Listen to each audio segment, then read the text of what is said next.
I am not a superhuman, right? I have a license to practice medicine, but I don't have a degree in martyrdom. I cannot live my life for these standards of perfection and martyrdom, or I'm not going to be here to live this life. Triggering content warning. This episode discusses mental health and suicide. If you're struggling, please call or text 988 for support. Welcome to Success Reimagined. I am Dr. Amna Shabbir, your host on this journey to thrive at the intersection of ambition and wellness.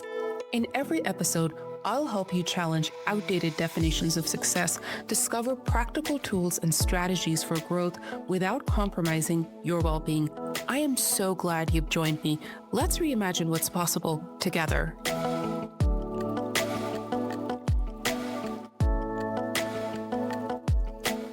Today, it is my absolute pleasure to introduce our guest, Dr. Laura Vater. Dr. Vater is a gastrointestinal oncologist at the Indiana University Simon Comprehensive Cancer Center, where she leads the young onset colorectal and GI cancer program. Beyond her clinical practice, Dr. Vater is a writer, TEDx and commencement speaker, and a passionate advocate for the well-being of patients and healthcare workers. She co-founded the Writing for Wellness Narrative Medicine program at Indiana University School of Medicine and developed the SMILE Scale, a wellness behavior tool designed to support both patients and clinicians. I personally started following her on Instagram a while ago and noted the impactful content she shares, which includes her own thoughts as well as amplifying other clinicians' words, which I found extremely beautiful. Welcome, Dr. Vater. Thank you, Amna. I'm thrilled to be here. We were having a lot of fun conversation before we jumped into actually pressing record.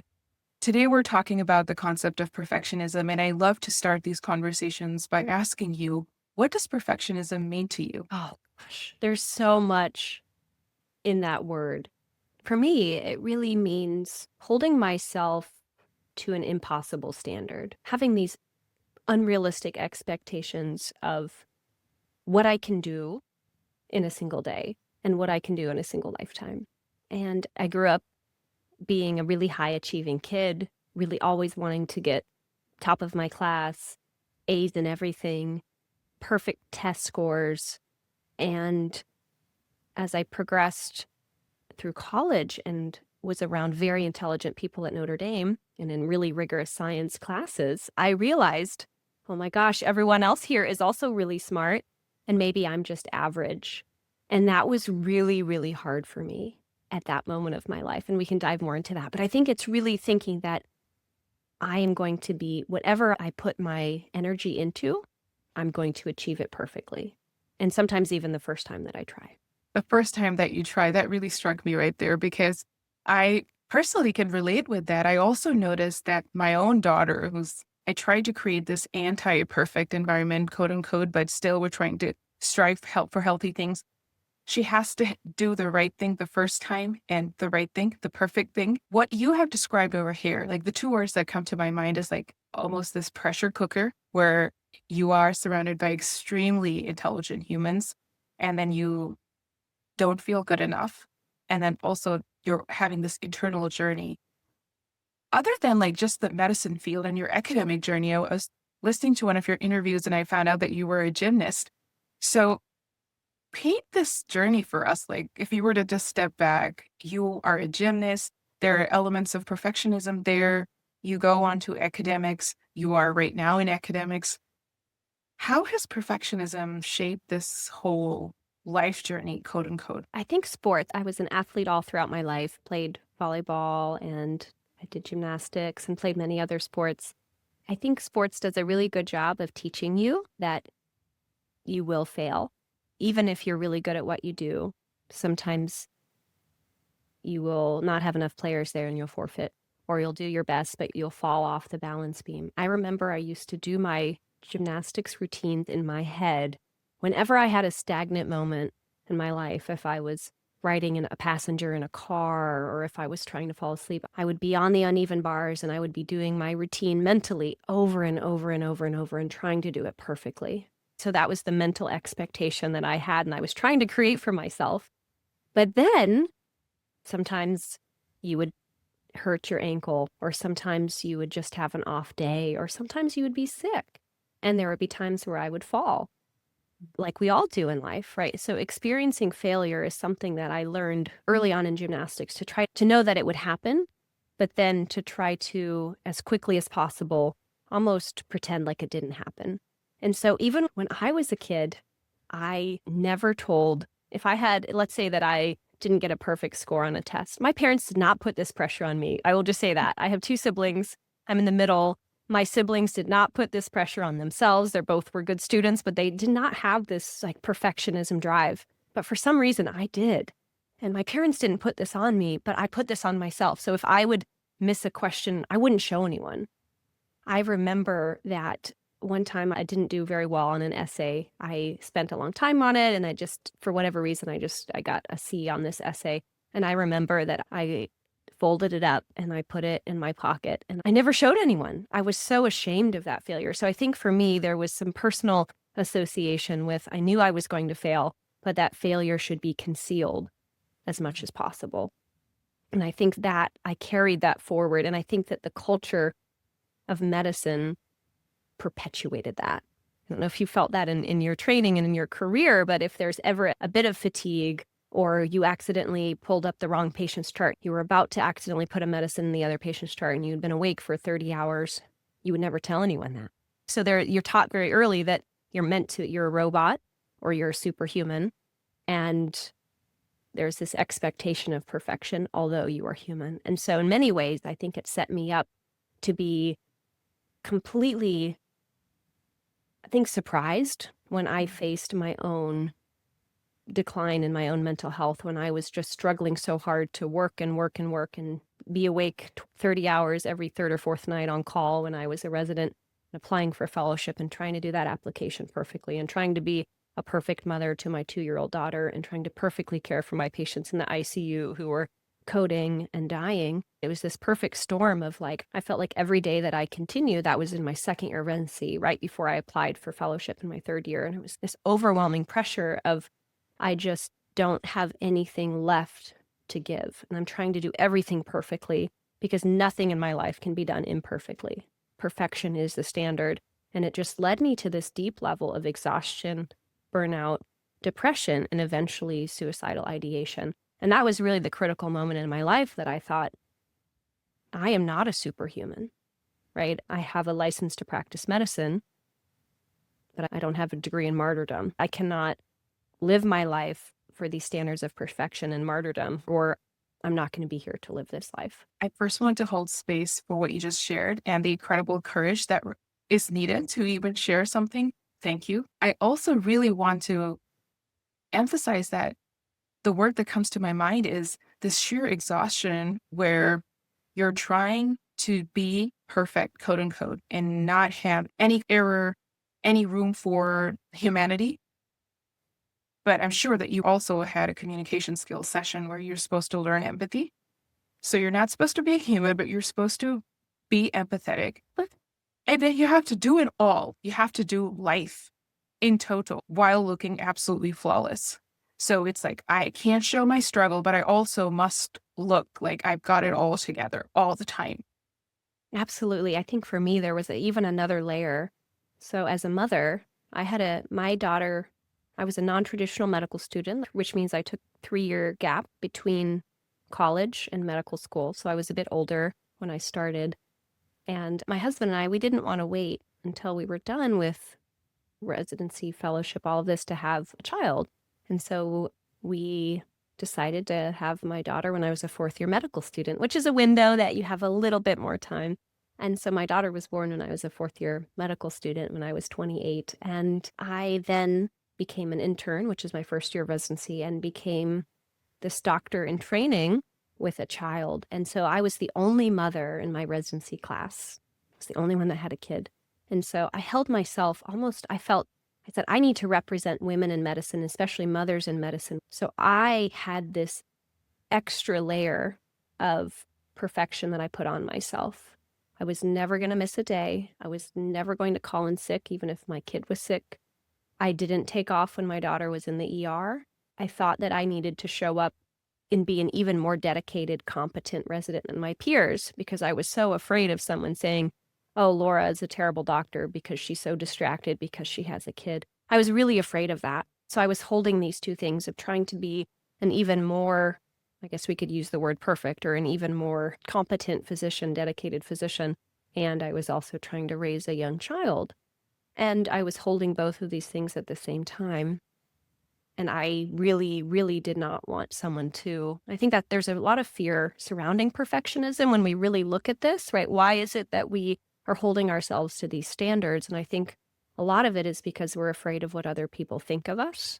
And what will they say if for some reason, if I, as a mother and resident who was working more than 80 hours a week and had a 2-year-old daughter and was sleep deprived and trying to do all of these extra modules and applications and all of this, right? If I couldn't, if everyone around me seemed to be doing just fine, what was wrong with me? Why can't I cut it? Why can't I achieve to the level of the others? And I think that really affected my identity, right? And so I was trying so hard just to pretend that everything was fine. And in that really difficult season of my life, I didn't tell anyone other than my husband. And he didn't even really know the depths of it. And I kept showing up to work.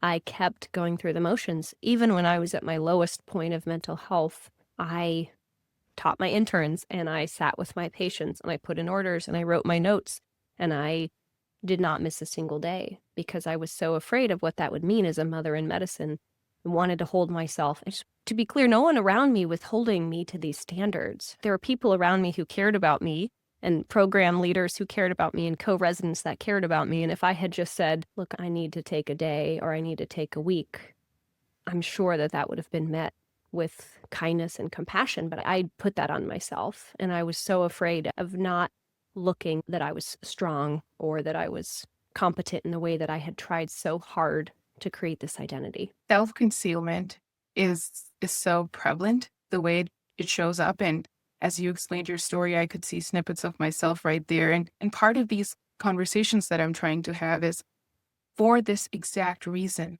to share how we might appear flawless or we might appear a certain way, but we're not. We're actually struggling in silence. My parents didn't even know the extent of my postpartum depression. They didn't even know that I had postpartum depression. I wrote an article, and when the article got published, I sent that to my dad when he was visiting. About 4 or 5 years later, for my younger child, I had struggled both times, but it was just this fear that if I shared, they were going to think that they were failures. Or my dad looked at the article and he just looked at me and he said, good. And I was not expecting that as his answer. And I said, what? He said, good that you share, that you got help when you were struggling and now you're helping others. And that is, I was so like biased against my own father, culturally, socially speaking. There was no planet on which his response would have been that. But at that time, like you mentioned, that you have to be so quiet and you are the model person. And the other thing that came up to me as you talked about your personal experience was there was a moment in fellowship where I felt that my children were an inconvenience. And I literally wrote an article titled, My Children Are an Inconvenience, that never got published because later on I felt so sad when I read it. Because that's what happened. We had the COVID closures and daycares just kept falling out. And I was the only fellow who had to deal with, where do I place my children? I don't have family close by. Well, thank you for sharing both of those. I think both of those are very, very vulnerable things to share. I know that we as women in medicine, especially if we have children, we really cannot say, oh my gosh, sometimes I feel burdened to be a parent and to carry this load that everyone else is carrying. But it is exceedingly hard to come home and to have a child that needs your love, your time, and your attention when you're already exhausted. And then just for you sharing that element of having postpartum depression and writing about it and sharing it with your family, I think that the more that we can share our own stories that are often kind of shrouded in shame, the more that we can help others know that they're not alone. So thank you. Thank you so much for sharing that. I found that too, that this expectation to be a certain way, maybe that's, especially as women, there's some socialization that happens, right? For women to act a certain way and to be a certain way, to be agreeable and right, to always love and feel they're never burdened by their children. I also feel that, especially as a woman in medicine, we often find that women spend more time with patients and sometimes often provide more thorough care and can have better outcomes. The other side of that too, though, is that I think at least personally, I don't know if this resonates with you, I also notice that I have these perfectionist tendencies in my work with patients. And it's really hard in all of medicine, and especially oncology, where the treatments are often standardized, right? So we give the same dose of the same chemotherapy. Of course, it's nuanced based on lab results and age and all of this, but we generally give similar medicines, and yet we can't predict the outcomes. And I have found myself sometimes lying awake at night thinking about what could I have done differently for this patient, or what should I have been able to see that I couldn't have seen at the moment. And it's not that there's necessarily a good answer. And the other piece of this too is I just had this experience with a patient this week that is going through something exceedingly difficult without very much social support, really going through cancer at a young age with no family support.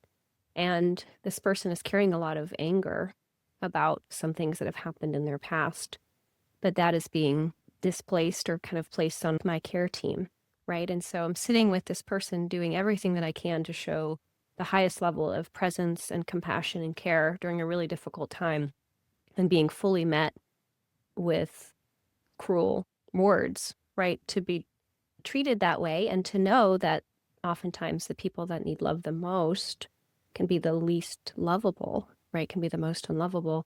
And yet with every single patient, right, I expect, okay, I'm going to walk in this room, I'm going to show them compassion, we're going to have a great connection, we're going to build rapport, I'm going to help walk them through this hard thing. And I think I have this expectation in my mind that this is the doctor that I want to be. And sometimes, for whatever reason, oftentimes things outside of my own control, that doesn't always happen. And I think it's really unsettling for me, because I truly strive so hard to give my patients the best possible experience when they're going through something awful. And I hold myself to a level of perfection, especially in those encounters where I'm communicating with patients and building rapport. And it was just very unsettling. I kept thinking about it all week, and I kept thinking, my gosh, why is my mind still like spinning on this? What could I have said differently? What could I have done differently? And the answer is that there are no perfect words, and all we can do is give our best in every circumstance, knowing that the outcome is not in our control, and the outcome is not what we're going to expect. And every single day, we are going to encounter unexpected things. I've come to try to anticipate the unexpected. It is so important for us to lean in those words that you've just shared, especially as clinicians, as we talk about our careers, as we talk about life. Zooming out, we're taking extremely smart humans and then we're lumping them together. And then you just keep naturally selecting to be in very competitive arms further, such as yourself. You're extremely, being an oncologist in and of itself is, you've worked so hard to get to this point, and then all of a sudden you walk out the door and there are outcomes. You have extremely sick patients and you can't control outcomes. And that is right there. It's the separation almost. And circling back a little bit to something you had shared earlier, and I love the talks that you give extensively on compassion fatigue. You talked about compassion earlier. So I remember hearing you say in one of the interviews, when we, the physicians, are dehumanized, we also dehumanize our patients. And yet it is this cycle when we talk about like exhaustion, we talk about achievement, we talk about hiding shame. I feel that it almost perpetuates the perfectionistic narratives that we're holding on to in medicine. I would love to hear your thoughts on compassion fatigue overlying all of this when we talk about perfectionism. Yes. So I think compassion fatigue, right? It's in some ways related to this concept burnout that we all hear about. But compassion fatigue is really the emotional and sometimes physical exhaustion that happens when we care for other people. This can happen in therapists, this can happen in parents, this can happen in caregivers, but it happens to clinicians too, right? So there's this emotional and physical exhaustion, and often this loss of empathy that comes when we are really having these prolonged exposures to caring for others without adequate rest and without adequate time to recuperate. And what does that look like day to day? I've had a lot of other clinicians share with me their own personal experience of this, but I'll share mine first. I remember being a really exhausted resident, and it was 4 a.m. and I was the only doctor covering the ICU for the night for a very long list of very sick patients. And you know what that's like you're an internal medicine resident too. And I remember getting another admission. I got a message on my phone that I had a new admission of a patient with a stroke. And we were the admitting team for strokes in this hospital. And I remember being so exhausted that this person, this new patient, meant that I would get zero sleep for the rest of the night, right? That meant that my window of sleep just disappeared. I remember just my back aching and my head hurting and just my body having that almost like floating out of body, kind of numb feeling when I was walking into the ER. And I remember walking into the room and seeing that the patient's stroke was so severe, they had a breathing tube, but they didn't need any medicines to keep them sedated. So that meant that the stroke was really severe. And there was a young woman sitting next to this man. And I remember standing there, and the first thing she said to me was, "Please save my father. He's all I have." And I remember in that moment standing there, wishing that I could have deep compassion for her and just feeling empty, right? Just feeling like I had nothing left in the tank. And then this really shameful thought entered my mind and said, I hope this doesn't drag on forever. It was almost that this person in that moment was the barrier to my well-being and my sleep. And I carried the shame, right? So then I took care of them and I admitted them and I sat down with them and I tried my best to be the doctor that I wanted to be. I felt like a shell of myself in that exhausted moment. I tried to do the best that I could in that moment, but I carried that shame of that thought that I had in that moment for a long time. I thought, man, something's really wrong with me. Residency has changed me. What's happening? And I felt for a long time that if anyone should be able to care in that moment, it should have been me, because my mom had a stroke when I was a first-year medical student. And I was once the daughter sitting beside the bed, terrified. I spent 2 weeks sitting beside her bed in the ICU, doctors running in and out, doing all sorts of flashlights in the eyes and all of the neurologic exams. And I thought to myself, okay, this is a daughter at a bedside. I've been the daughter at the bedside, right? And I remember when my mom was sick, I kept thinking, gosh, I wish these doctors would just slow down and speak words I could understand. I wish that they would show a little bit of compassion. And she still received excellent care, but I just kept thinking, I'm never going to be that type of doctor, right? And then I recognized in the moment that only years later, when I was the doctor in that room, thinking the doctors that took care of my mom, it wasn't that they were uncaring, they were just completely exhausted. So when I wrote about this, I actually have an essay about this coming out next week. And I've come to learn through my own study and my own exploration that there's actually data to support that when we are sleep deprived, we lose our empathy. So they studied with MRI scans, they studied people after 24 hours awake, so after a night of no sleep, and they had far less activity in the empathy areas of their brain. And they also found that in another study that doctors who were sleep deprived were actually felt lower levels of empathy for patients in pain and were less likely to prescribe pain medicine.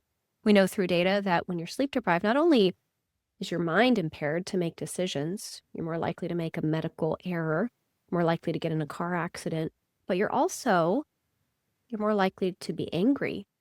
You're more likely to have a shortened fuse, and it's really hard to have patience and generosity. We know that when we launch forward in terms of daylight savings time in the spring, we know the week after people are sleep deprived by a single hour as a country, that generous giving, charitable gifts go way down. Well, I just say this because I carried a lot of shame personally, and other people have shared similar stories of what they faced when they were tired, and there's this perfection of my expectation of who I wanted to be.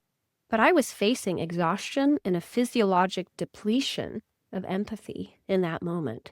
And I think part of that has helped me to release some of that shame that I experienced, knowing that I am not superhuman, that if I do not have things like rest and adequate nutrition and appropriate hydration and things like exercise, that my body is just not going to function at the same level. And I think that we need to care about clinicians as whole human beings, because in that way, we really can dehumanize our patients, right? So in that moment when we are sleep deprived and we don't have breaks and we're overworked, we are dehumanized, right? We're somehow expected to be robots. And in those moments, though, we cannot be the clinicians that we could be if we were fully rested. And so in that way, I really do believe that we can dehumanize our patients. Thank you so much for sharing that. And I really want to emphasize the point where you took us to that exam room and you shared that required an immense amount of courage to actually say those words, which pretty much every clinician has said in their own mind at some point.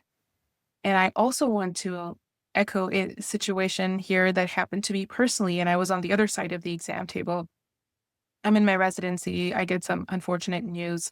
I'm expecting, the same day I find out that I'm expecting, I get this news and I'm in the ER.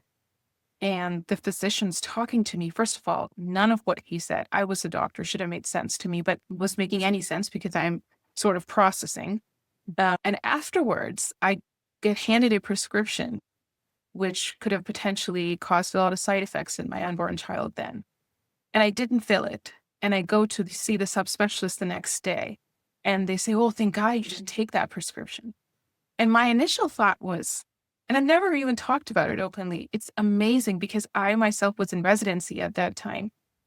I was relieved, but not once did I sort of like have this, oh my God, what did this other subspecialist, this person, they gave me this prescription because I was so bone tired. I knew that the other person was also post-call at that time when they had written that prescription. So there was this like almost, I see you and I kind of get it. So I never followed up with them. I never like raised, I never even talked about it. But later in future, I see it because, and now when I'm doing some of this advocacy work, we keep talking about burnout, we talk about healthcare system, we talk about all these things. The first thing we need is rest. And the clinicians, they need sleep, they need rest. Without meeting basic physiological needs, you cannot start talking about mindset changes. I love coaching. I am a coach myself. I'm not going to coach somebody who's not slept. What are we even talking about? And, I love that you talk about rest and the shame and the guilt that surrounds rest, which is something I've really struggled with. And so thank you for sharing the data behind it, which is shocking to me that you can actually see changes that are that drastic. Now, as a perfectionist, I really struggle to rest. And you have created this amazing tool called the Smile Scale. How can I give myself permission to rest, Dr. Vater? And can you tell us about the Smile Scale? I know there are two questions that I've thrown them both at you. I'm with you. I love both of my parents so much. My dad was an early bird. He'd wake up at 5 or 6 a.m. my whole childhood and like be outside chopping wood. He's an engineer and just loved being outdoors and go for walks and be in the garden. My mom was the night owl who's like, let's have a glass of wine and watch SNL, right? My mom's a primary care physician and a wonderful person, but she worked long hours. And so her only really moment of rest was that few, maybe hour in the late evening. And so it's really funny. I grew up loving both of my parents deeply and wanting to like wake up early and have a cup of coffee with my dad and like be in the garden or out walking, and then wanted to hang out with my mom and watch SNL at night. And then I was like, wow, but if I do this, that's not enough sleep. And of course, the circadian rhythms that we all experience, right? So when you're a teenager and a college student, your circadian rhythm is naturally to wake up very late, sometimes even at 10 a.m., 11 a.m., noon. And then that starts to go back as you get older. For a long time, I thought, I don't need sleep. Sleep is the last thing that I really need. And so I'm with you. And I think that both of my parents are the type of people that would like work all day at work and come home and work all day at home. And there wasn't really a lot of let's just sit down and do nothing in my family. If we were going to do something together, it was probably going to be something active. And so I carried this shame about rest. And I thought for a long time that rest meant that I was lazy. If I was just sitting around doing nothing, then I was lazy. If I was sleeping in, that meant I was lazy. Not that my parents really put this on me, but it was something that I internalized. And of course, something that I really learned in medicine is that maybe I don't need rest. Maybe I don't actually need sleep. And I unfortunately learned this the really hard way. After working 5 months of very long calls, my sleep fractured, and that was in my residency that I discussed earlier about being very sleep deprived, and unfortunately it affected my mental health in a very severe way. And I've had to be very intentional about how do I set up my life after training to protect my sleep as much as possible, which is why I have chosen the practice that I have. I don't have very much call. I generally get a good night's sleep even when I'm on call because I'm on call from home and there are not that many calls. And so I have intentionally set up my life that way. But it is still very hard for me to say no to things because I'm a high achieving perfectionist person and I work in the environment that I work. And so if someone asks me to do something and I have a free window, I think, well, I technically can do it. Shouldn't I do it if I have the capacity to do it? And then I find myself saying yes to a whole bunch of things. And then I get sick. Like last 2 weeks ago, I got sick. My daughter was sick. All the viruses came through. And I had all these things on my calendar. And I was like, why did I say yes to this? And of course, I'm on social media. So I have people that want to meet with me and say, oh, do you want to represent so and so and so and so? Or do you want to do this thing? And it's wonderful to say, oh, do I want to promote this brand or do these things? But I got to this point where my husband and I was like, I'm going to have to say no to everything that comes in over the next few months because I need to just prioritize what really matters. So sleep is vital. I've learned the hard way for our mental health. When you're sleep deprived, it's an independent risk factor for anxiety, depression, and suicide. If you're not sleeping, if you're chronically not sleeping well, it more than doubles your risk of cancer, increases your risk for heart disease and stroke and diabetes and weight gain and all sorts of things, right? And so it's really, really important for our bodies that we sleep. And it's really important for our minds. So I learned this the hard way. Now I'm like I go to bed at this time, I wake up at this time type of person where sleep is almost one of the things that I prioritize almost above everything else in my life. And I hope I can give permission to you and to everyone else who might be listening from the perspective of just taking care of your body and living well today, but also having longevity, that sleep is going to be a really important factor in that.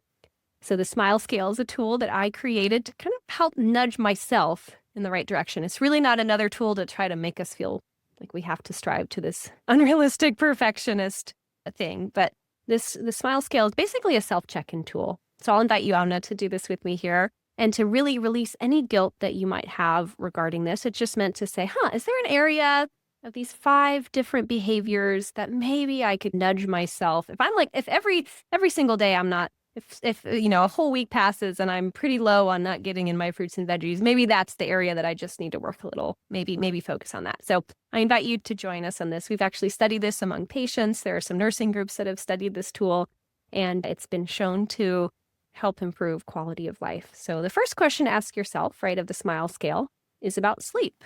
So am I getting 7 to 9 hours of sleep? Have I had 7 to 9 hours of sleep in the last 24 hours? If that answer is yes, give yourself 1 point. If that answer is no, don't be too hard on yourself. Who knows why that could be, but give yourself 0. The next question is move my body. Have I been physically active for 30 minutes or more in the last 24 hours? And you've been walking with your job, you've been taking the stairs, right? So trying to be physically active every single day. If that answer is yes, give yourself 1 point. The next one's about stress reduction. Inhale and exhale. Have I found at least 10 minutes to reduce my stress in a healthy way in the last 24 hours? That might be prayer, deep breathing, meditation. It might be, depending on where you're located geographically, a walk outside. That could be listening to music or reading a book that you love, just some type of healthy way to reduce your stress. If that answer is yes, give yourself 1 point. L is love and connect. Have I had at least one meaningful interaction with another person today? Ideally, that's going to be among your 1 to 3 closest people. We know that those are the relationships that are the most protective for our health as we age, and for the Harvard study of adult development. So if that answer is yes, give yourself 1 point. And then E is eat to nourish. Have I eaten at least 5 servings of fruits and vegetables in the last 24 hours? If that answer is yes, give yourself 1 point. We know that basically the more whole plants that are not processed, the more you populate your gut with all sorts of good bacteria, and you can lower your risk of things like colon cancer, and you're going to feel better too. So that's the Smile Scale. So then you add up your score for sleep, movement, inhale, exhale, love and connect, eat to nourish. Your score can be anywhere from a 0 to a 5. I've definitely had days where mine was a 0 or a 1, and I tended to not feel as well those days. And definitely on a day where I'm a 4 or 5, I tend to feel a lot better. And then you can just check in. Takes less than a few moments every day to just see where you are on that. And then nudge yourself gently. Maybe you need to focus a little bit more on consistent sleep, where you're going to bed around the same time, you're waking up around the same time. Anchoring your sleep helps protect its quality. Maybe it's throwing in a whole avocado into your work bag and you're cutting it open with a butter knife. Or maybe it's that you take a few extra moments for something that relaxes you every day. But that's the Smile Scale. And perhaps it might help someone that's listening in today. I'm sure it's going to help somebody listening in today because you prefaced it by creating this space of psychological safety and non-judgment, saying that it's not that you should do all of this. I really appreciate that approach. That right there warms it up. And then every part of this skill is, I feel, very tangible, doable, and it's not something that we hit most often in medicine. I don't remember till I intentionally started my wellness journey and really took a step back that I would even think about. Like, just the disconnect that we have from our bodies is so huge. I think in general, even outside of medicine, we have this very disembodied living.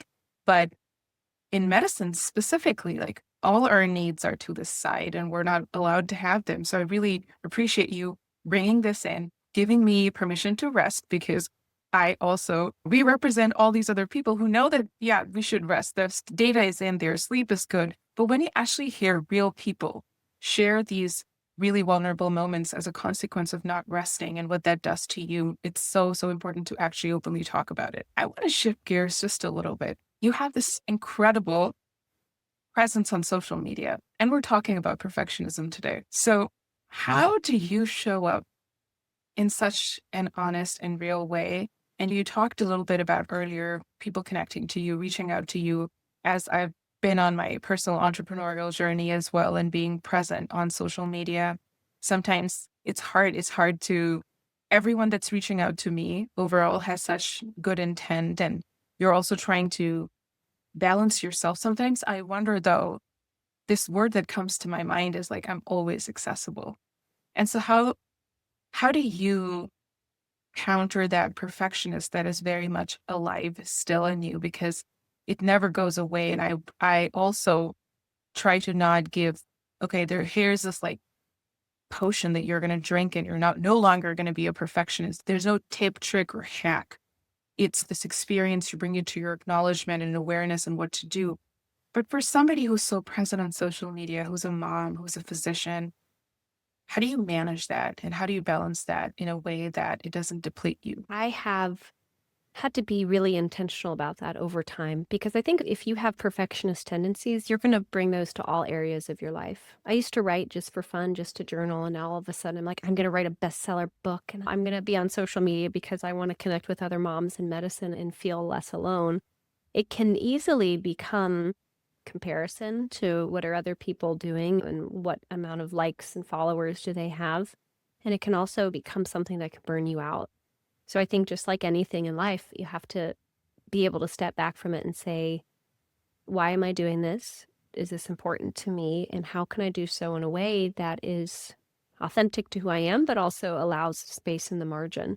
So I will tell you that it doesn't matter, Amna, how many followers you're going to have, hundreds of thousands of followers, and you're still not going to, it's so bizarre. It's not going to, and then the algorithm does this to you. It's not going to feel like it's enough, or you'll do a post that doesn't land and you're like, oh, how stupid. Why did I do that? Nobody liked that. So interesting how these algorithms manipulate our natural human psychology. I remember thinking I used to I really wanted to respond to every single message that I got because I have a lot of wonderful learners, medical learners or pre-meds around the world who will reach out to me. I used to answer every message. And then it got to the point where I was just like, I can't do that anymore. And so sometimes like once a month, I'll take an hour and I'll just try to do as many messages as I can. And then I have to say to myself, gosh, I just can't. I can't do this anymore because if I did that I would be on my phone all day when my child realistically needs me to be paying attention to them. And I have this personal rule that if my daughter is home from school and out, not in an activity, that I'm trying to be as present with her as possible, right? I still get pages, I still have patient phone calls, I still have things that I need to do.